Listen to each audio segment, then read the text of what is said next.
Hi, welcome to our first coding exercise. We're going to be doing some machine learning coding today. We're going to focus just on how do we import data and get it ready and take a look at what's in the data table. To do that, we're going to use this coding notebook. It's similar to a Jupyter notebook is the name of them.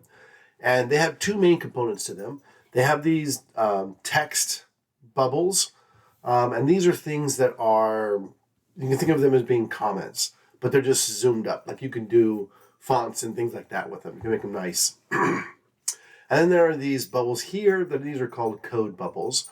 And these actually have computer code in them. That's the only thing that goes in them is code. You can also put comments in these as well. And then you can run each code bubble over on the left-hand side here. If I click on it, I get a little run bubble.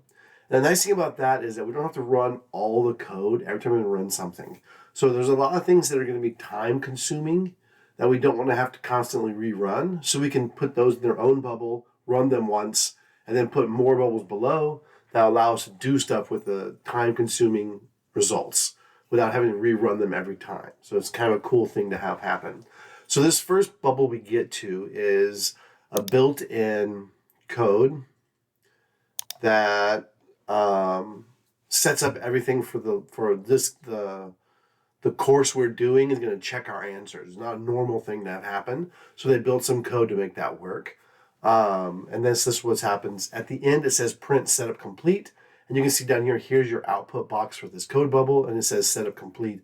That means it must have completed the setup. So that bubble's good. We can start moving down. Now I need to load data. And if I run this right away, if I click on this code bubble and run the code bubble, I'm going to get an error.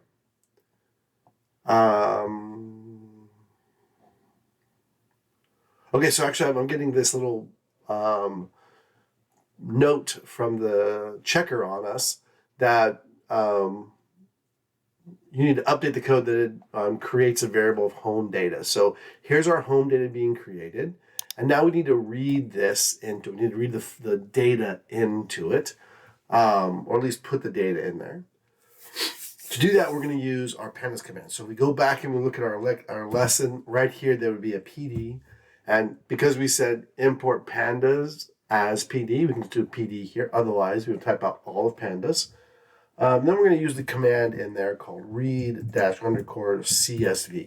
So we're bringing a CSV file. You can see your train.csv right here. And then we need to open close parentheses. And we need to put in Iowa fat path name.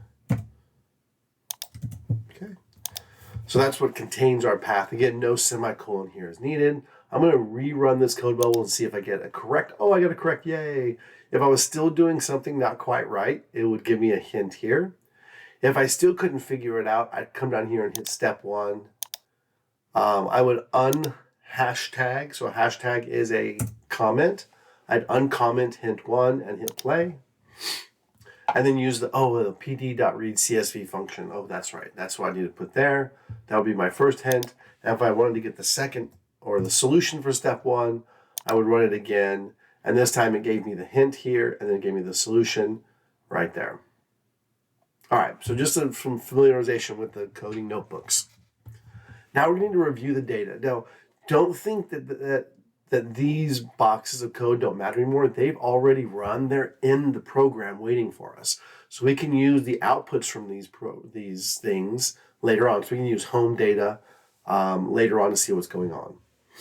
All right, so we need to print a summary of statistics. This is that describe thing.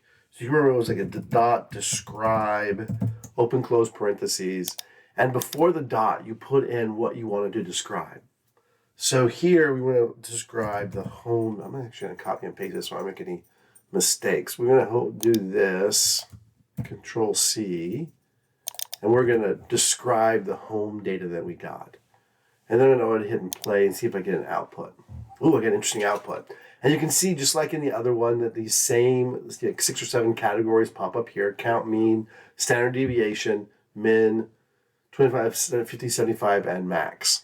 Okay, except this is now all the different things we have access to. So let's look. So it tells us right now we have 8 rows, 38 columns. So there are 38 columns going over here to the side. That didn't feel like 38.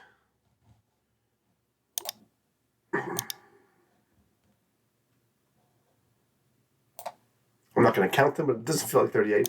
But I can see there's lots of information about all of these things, so that's kind of cool. And now it's going to ask me some questions about this to make sure I got it right. And then, so what is the average lot size round to the nearest integer? So here, I'm going to come up here and go to, I'm going to find lot area. That's should be the lot size. I'm going to do the mean, the average. I'm going to put in this number.